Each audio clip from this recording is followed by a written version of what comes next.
அன்னை காளி பக்தனுக்கு ஒரு சந்தேகம். என்ன சந்தேகம்? திருப்புகளை பாடினால் முருகன் வருவானா? இது ஒரு சந்தேகம். இந்த சந்தேகத்தை தீர்த்து கொள்ள அருணகிரிநாதருடன் ஒரு போட்டி ஏற்பட்டதாம். திருவண்ணாமலை வளைகாப்பு மண்டபத்தில் அருணகிரிநாதர் திருப்புகளை பாடிக்கொண்டே இருந்தாராம். பாடினாராம். முருகன் வரவில்லை. காரணம், காளி பக்தனான சம்பந்தன் காளியோடு ஒரு ஒப்பந்தம் போட்டாராம். என்ன ஒப்பந்தம்? முருகனை நீ குழந்தையாக்கி மடியில் வைத்துக்கொள் என்றாராம். ஆனால் அருணகிரிநாதர் பாடிக்கொண்டே இருந்தாராம், வரவில்லை.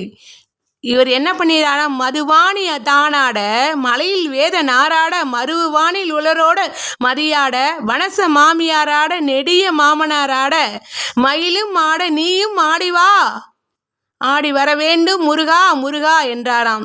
முருகன் 16வது தூணில் பாலகுமாரனாக கன்னித்தமிழ் முகத்தை காட்டினானாம். அன்னை தமிழ் மீது கொண்ட பக்தி, ஆறுமுகன் மீது கொண்ட பக்தி அன்று அருணகிரிநாதரை வெற்றியடை செய்ததாம். முருகா முருகா என்று கூப்பிட்டால் முருகன் வருவான்.